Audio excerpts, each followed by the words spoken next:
These violations resulted in the deaths of 13 service members and injuries of hundreds more. For this, the president and vice president must be impeached, convicted, and removed. My name is Jason Watson. I'm an active duty major in the United States Air Force. However, who I am is immaterial. In the grand scheme of things, I'm just a nobody. What matters far more than who I am is what I have to say and the price I'm willing to pay to say it. I, Jason Paul Watson, do solemnly swear that I will support and defend the Constitution of the United States against all enemies, foreign and domestic. That I will bear true faith and allegiance to the same. That I take this obligation freely, without any mental reservation or purpose of evasion, and that I will well and faithfully discharge the duties of the office upon which I'm about to enter. So help me God. I first swore this oath over 20 years ago upon entering basic cadet training at the United States Air Force Academy in late June of 2005. When the President of the United States orders military action against foreign countries absent an emergency scenario where American interests are under imminent, dire threat, as was done with Venezuela, Cuba, and Iran, that's an unconstitutional usurpation of Congress's authority and a violation of the War Powers Clause. These violations resulted in the deaths of 13 service members and injuries of hundreds more. For this, the president and vice president must be impeached, convicted, and removed.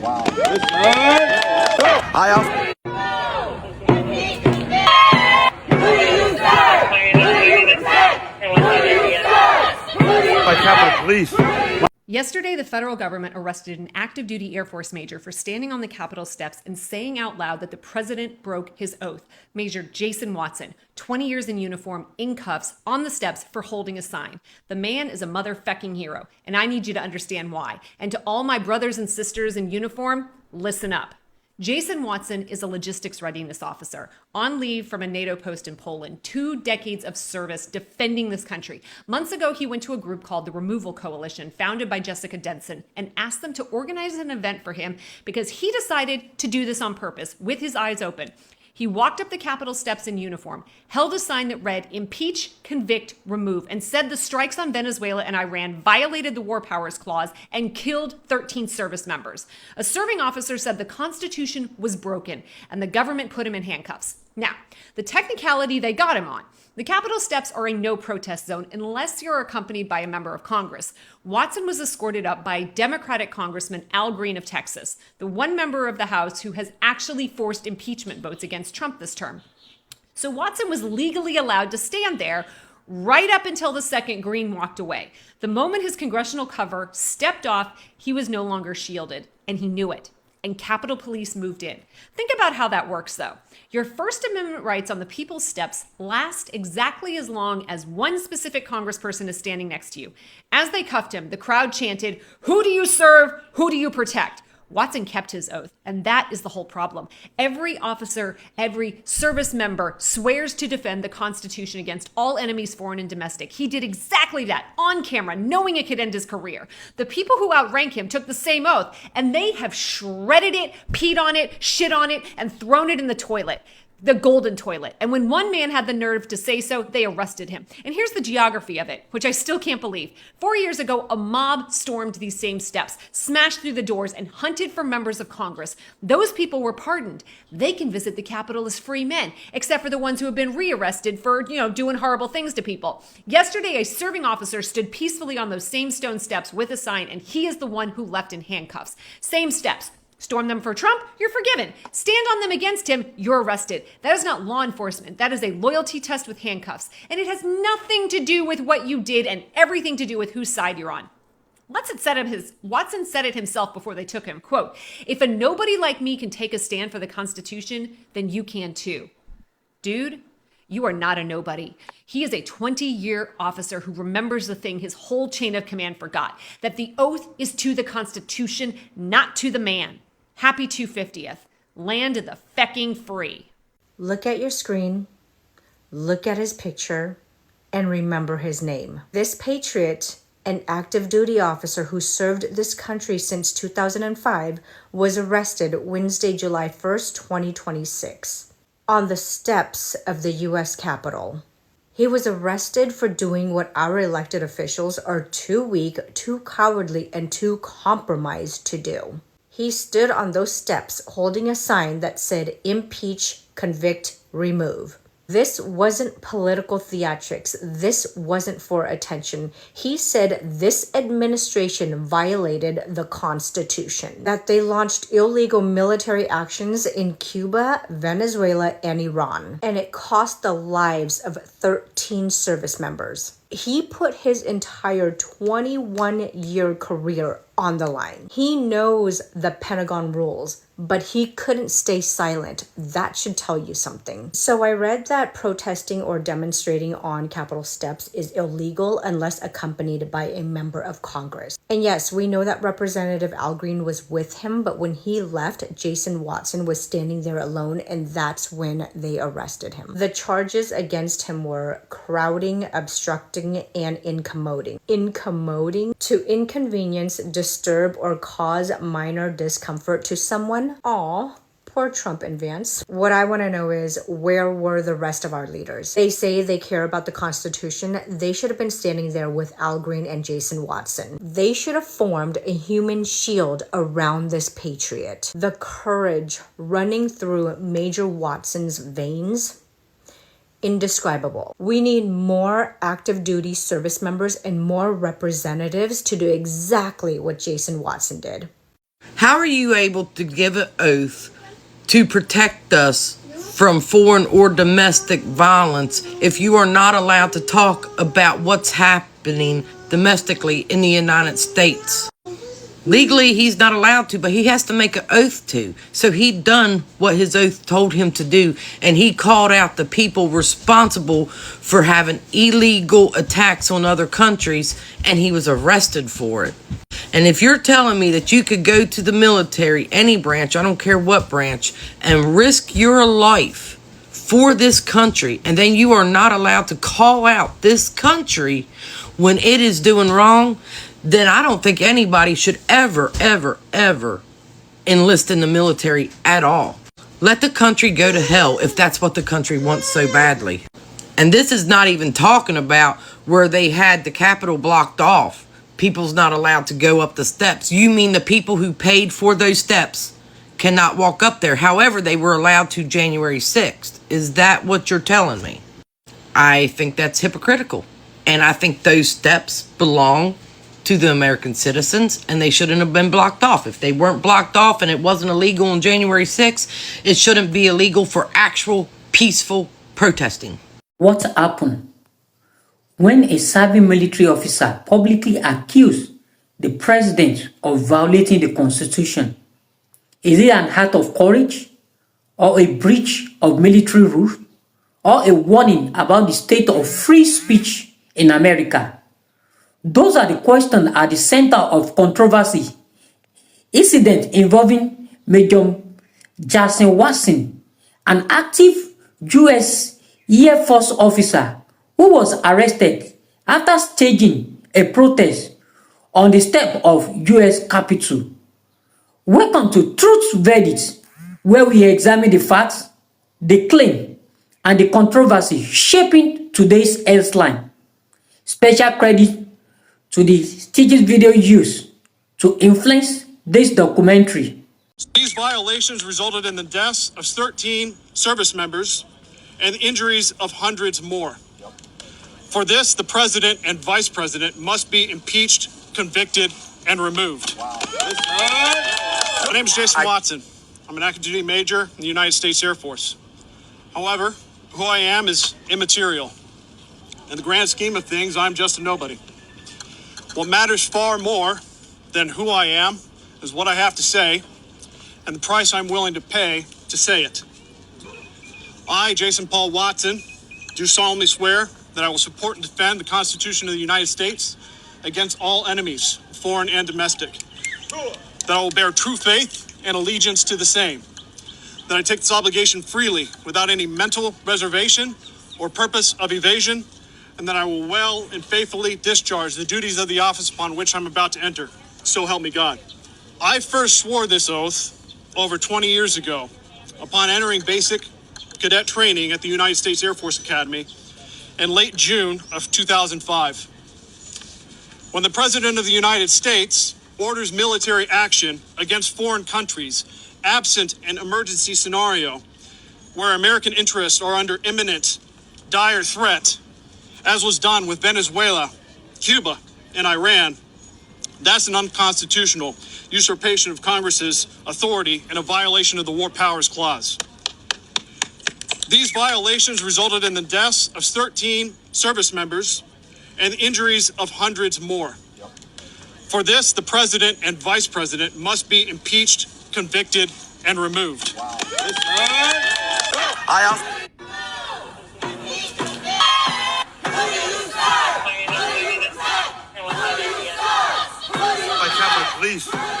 That is Major Jason Watson, active military, and probably the only brave one among them, because where the fuck are the rest of them?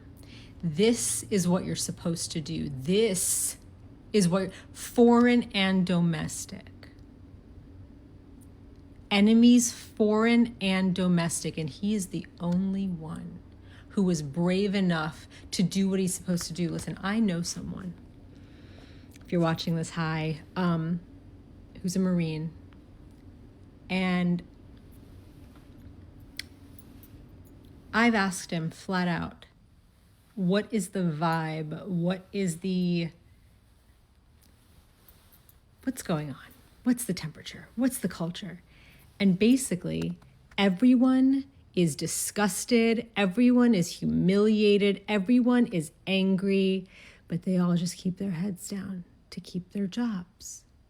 You've got 4-star generals that are quitting. And while that makes a statement, I guess, it's not this. I didn't think that they were serving in order to preserve themselves. I thought that they were there to do the hard thing, which is what Major Jason Watson is doing. To quit and not say anything doesn't do anything for us. But to come out and say it, this is an honorable man. This is a brave man. This is someone who I would thank for his service, because he got the assignment. He understood what his oath meant, the oath that he has been reciting for at least 20 years. Illegal orders were given, and at least 13 servicemen were killed, hundreds more injured. And he understood what his duty was. He doesn't work for the president and the vice president.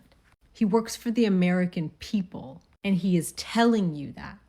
And he knows that he's risking his career. He knows, he said in a side interview on the street, on the sidewalk, that he knows he's going to get court-martialed for this. He got arrested here. He got arrested here because you're not supposed to protest on these steps, okay? But he knows he's going to get court-martialed.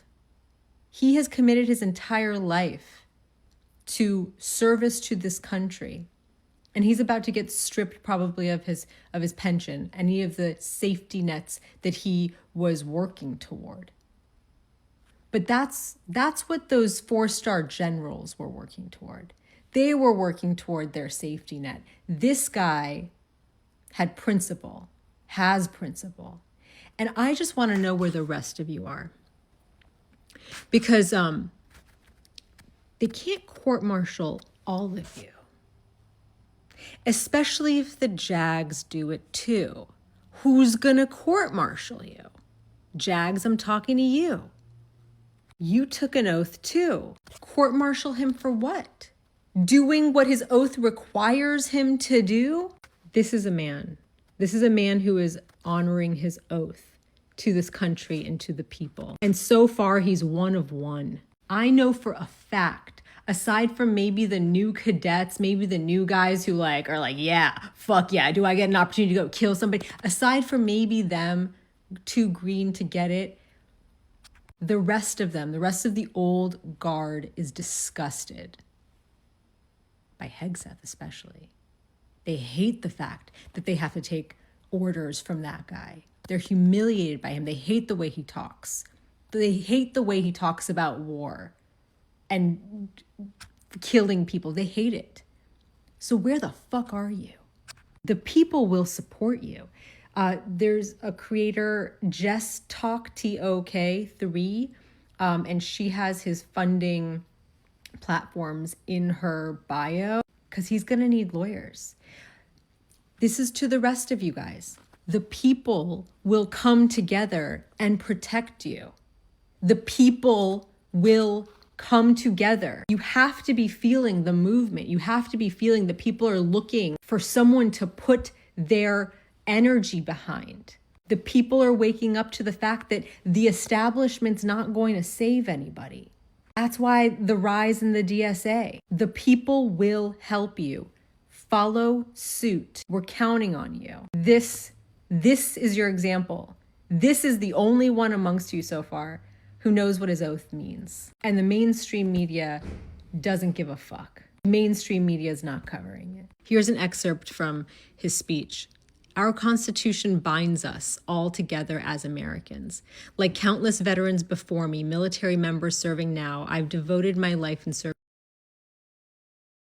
doing my best to honor my oath and protect America against foreign threats. But the greatest threat to our democratic republic is not a foreign one. It is us, we the people, not just the left or just the right or just the center. All of us together define who we are as Americans. And like it or not, we have all played a part, myself included, in getting ourselves into this mess we are all in. In addition to accusing Trump and Vance of ordering military actions unlawfully in Venezuela, Cuba, and Iran, he also says that they granted sweeping powers to an unelected donor, bypassing Congress's appointments and appropriations clauses, causing mass firing, service disruptions, and global humanitarian harm. Additional claims included unlawful detentions by DHS and sponsoring violence against peaceful protesters.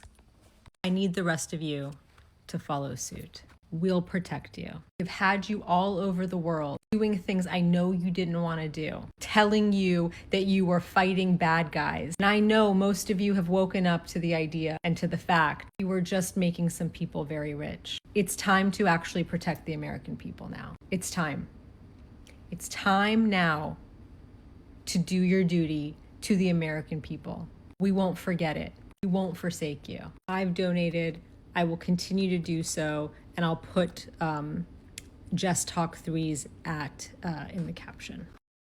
An active duty Air Force major just called for the president's impeachment on the Capitol steps in uniform. So can the military actually court-martial him for it? Let's talk about Article 88. Let's break down that law. And no, I am not getting into Article 92 or Article 133 today. But no, separately, you cannot participate in political events while in uniform. Setting that aside, focusing on Article 88, which makes it a crime for a commissioned officer to use contemptuous words against the president, vice president, Congress, and a handful of other officials. Since the UCMJ was enacted in 1950, there has been exactly one prosecution, court-martial for it, just one. So yes, this is very rare. The whole case turns on the last element of Article 88, that the words used were contemptuous in themselves or by virtue of the circumstances in which they were used. And that one word, contemptuous, gives two paths. Path one, are the words contemptuous by themselves? Meaning, are they insulting, rude, attributing to meanness or worthlessness? And in that classic case, that one case, United States versus Hal, that one involved a lieutenant literally calling the president a fascist. In fact, he had a sign that said, "Let's have more choices between a petty, ignorant fascist in 1968. And on the back of that sign, it said, "N. Johnson's fascist aggression in Vietnam." Contemptuous. It was an easy case. The second pathway in the law is contemptuous by the circumstances, like the uniform, the setting, the audience. So where does Major Watson's speech land? Well, I've watched the whole speech in its entirety, and watch what he does. He doesn't hurl insults. Every accusation he makes is tied to a specific constitutional provision, and his demand, impeach, convict, and remove, are the literal constitutional remedies. It reads like it was written to stay on the right side of the legal definition of contemptuous, and I bet he had a lawyer either write it or review it beforehand. Because legally, even under the UCMJ, adverse political discussion is not automatically Article 88 unless it becomes contemptuous. So that's the strong defense path there. Where he's exposed is that he's in uniform and at a partisan rally, and all of this attention it's getting. Bottom line, could they take this to a court-martial? Yes. Would they win? That is debatable. And really, ultimately, I think it depends on who you put in the jury, the panel box for this. And I don't think the administration wants the press, the attention, and a potential loss in a case like this. So they're going to handle it administratively and try to destroy his career there. According to reports and statement from organizer, Major Jason Watson is a logistic readiness officer who has served U.S. military for 20 years. At the time of protest, he was reportedly on leave from NATO assignment in Poland. Watson said he deliberately planned the demonstration after working with the Removal Coalition, an organizer founded by Jessica Delson. Dressed in his military uniform, Watson stood on the Capitol steps, holding a sign reading, "Impeach, convict, remove." He was also reportedly urged that recent U.S. military strike in Iran, Venezuela, violated the constitutional war power provision. Supporters described Watson's action as a military officer honoring the oath he sworn to defend the Constitution. Critics argue that active duty military personnel are expected to remain political neutral and are subject to military regulation that limit political activities while in uniform. According to the organizer, Democratic Congressman Al Green escorted Watson onto the Capitol step, where demonstrations are generally restricted unless conducted under specific Congress sponsorship. Once Representative Green left the area, Capitol Police moved in and arrested Watson. Video from the scene show officer placing Watson in handcuffs as some people in the crowd shouted, "Who do you serve? Who do you protect?" For many observers, the arrest immediately sparked a larger debate. Supporters argued that Watson peacefully expressed his view and paid the price for speaking out. Others responded that restrictions on demonstration on Capitol apply regardless of political opinion, and that military officers face additional rules governing political conduct while serving. The controversy has also revived comparison with the January 6 Capitol attack. Some commentators argued that people involved in that event later received presidential pardon, while Watson, who was participating in peaceful demonstration, was arrested. Others note that the two situations involve different law, different circumstances, and different legal process. The comparison remains highly controversial and deeply political. Before officer escorts him away, Watson reportedly delivered a final message. He said, "If nobody like me can take a stand for the Constitution, then you can too." Whether history remember him as a principled whistleblower, a military officer who crossed professional boundary, or something in between, will likely depend on how Americans view the balance between military discipline, constitutional duty, and freedom of expression. One thing is certain, his arrest has ignited a national conversation about loyalty, the Constitution, and the limit of political protest by those who wear national uniform. Now we want to hear from you. Do you believe Major Jackson Watson was defending the Constitution, or do you believe the law was applied appropriately because military officers must remain political neutral and follow protest restrictions?